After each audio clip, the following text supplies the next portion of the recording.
ஒரு குழந்தை பிறந்ததுங்க தம்பதியினருக்கு. ஆனால் அந்த குழந்தைக்கு கை கிடையாது, கால் கிடையாது. ஒரு சதை பிண்டமாக அந்த குழந்தை பிறந்ததுங்க. அதை பார்த்துட்டு அவங்க அதிர்ச்சி அடைஞ்சிட்டு அந்த குழந்தைய ஒரு மூங்கில் புதர்லேயே விட்டுட்டு அவங்க கிளம்பிடுறாங்க. அந்த பகுதியில் இருக்கக்கூடிய ஒரு பழங்குடியை சார்ந்த ஒருத்தர் அந்த பக்கமாக போகும் பொழுது, இது மாதிரி ஒரு குழந்தை இருக்கே, இருந்தாலும் நாம் தூக்கி வளர்ப்போம், இது ஏதோ கடவுள் நமக்கு கொடுத்த குழந்தை அப்படின்னு நினச்சிக்கிட்டு அதை எடுத்துகிட்டு போய் வளர்க்குறாங்க. குழந்தைக்கு நாளுக்கு நாளாக கொஞ்சம் கொஞ்சமாக கை கால்லாம் வர ஆரம்பிக்குதுங்க.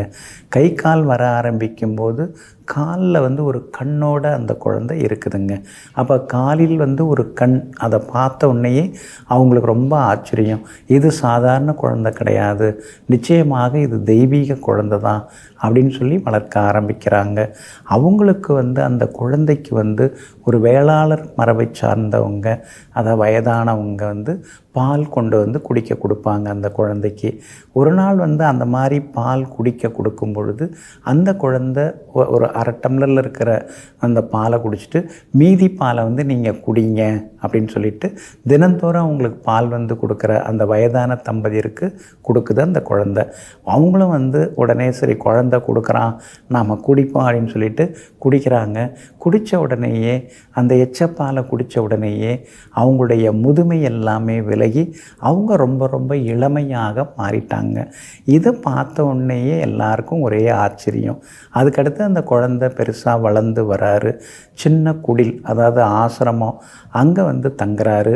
அப்போ அந்த குடிலை ஆசிரமத்தை தூய்மைப்படுத்தக்கூடிய ஒரு வயதான பாட்டி, அவங்க கொஞ்சம் புலம்பிக்கிட்டே இருப்பாங்க. இவ்வளோ குப்பை விழுது, இந்த மரத்துலேருந்து இவ்வளோ இலைகள் விழுது, இதெல்லாம் தூய்மைப்படுத்துறதுக்கு இறைவா எனக்கு ஒரு தெம்பை கொடுக்கக்கூடாதா? நான் சின்ன வயசாக இருந்தால் இதெல்லாம் சீக்கிரமாக அந்த குப்பையெல்லாம் அகற்றிருப்பேனே அப்படின்னு அப்படியே புலம்பிக்கிட்டே இருக்காங்க. அதை இந்த குழந்தை, அதை வளர்ந்தவர், பெரியவராக வளர்ந்துட்டார், அவர் பார்க்குறார். பார்த்துட்டு ஆசீர்வாதம் பண்ணுறார். பண்ண உடனே அந்த கிழவி அப்படியே இளம் குமரியாக மாறிடுறாங்க. அந்த மாதிரி அந்த இளங்குமரியாக அவங்க தொடர்ந்து பல வருடங்கள் இளங்குமரியாகவே இருக்காங்க. இதை அந்த பகுதியாக வந்த மன்னன், அதாவது பல்லவ மன்னன், காஞ்சிபுரத்தை ஆண்ட பல்லவ மன்னன் பல்லவராயன் பார்த்துடுறார், ஆச்சரியப்படுறார். இப்படி ஒரு அழகா, தொடர்ந்து இப்படி அழகாக இருக்காங்களேன்னு சொல்லிட்டு அவங்கள மனம் புரிந்து கொள்கிறாங்க. இதெல்லாம் செய்தது யார் அப்படின்னு கேட்குறீங்களா? அவர் தாங்க பன்னிரு ஆழ்வார்களில் முக்கியமான ஆழ்வார், திருமழிசை ஆழ்வாருங்க. ஆமாங்க, அந்த மகான் தாங்க இந்த மாதிரி பல வேலைகளை செய்தாங்க. அவருடைய சிஷ்ய கோடி கனிவண்ணன் சொல்லுவாங்க. அவரை அந்த பல்லவராயன்கிற மன்னன் தொடர்பு கொண்டு, நீ உங்களுடைய குருநாதர் அந்த அதாவது அந்த கிழவியை இளமையாக்கினார், அதே மாதிரி எனக்கும் ஆசீர்வாதம் பண்ண சொல்லு, நானும் இளமையாக இருக்கணும் அப்படின்னு சொல்கிறார். உடனே அவர் எங்கள் குருநாதர் எல்லாரையும் அது மாதிரி பண்ண மாட்டாருங்க, அவருக்கு யார் தோணுதோ அவங்கள தான் செய்வாங்கன்னு சொன்னோடனே மன்னனுக்கு கடுமையான கோபம். உடனே இவங்க ரெண்டு பேருமே கிளம்புறாங்க, நாட்டை விட்டு கொஞ்சம் கொஞ்சம் கடத்தப்படுற மாதிரி தான் கிளம்புறாங்க. அப்போ அதான் திருமழிசை ஆழ்வார் என்ன சொல்கிறாருன்னா, அதாவது நாராயணன்ட்ட, அதான் பெருமாள்கிட்ட சேவிக்கிறார். நானும் இங்கே இல்லை, கலிவண்ணனும் இங்கே இல்லை, நாங்கள் கிளம்புறோம், நீயும் உன்னுடைய பாயை சுருட்டி கொண்டு, அதாவது ஆதிசேஷனுங்கிற நீ படுத்திருக்கிற அந்த பாயை சுருட்டி கொண்டு எங்களுடன் வா அப்படின்னு திருமழிசை ஆழ்வார் சொல்கிறார். பெருமாளும் உடனே அதை மாதிரி கிளம்பி ஒரு நாள் போய் தங்கிடுறார்.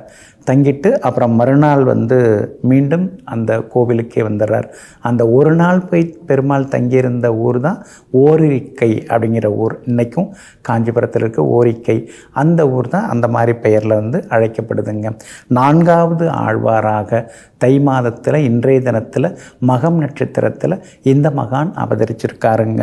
அதே மாதிரி திருமாலுடைய சக்கராயுதமாக, அதனுடைய அம்சமாக இந்த திருமழை திருமழிசை ஆழ்வார் வந்து நமக்கு அவதாரம் கொடுத்து அருள்பாலிச்சிருக்காங்க.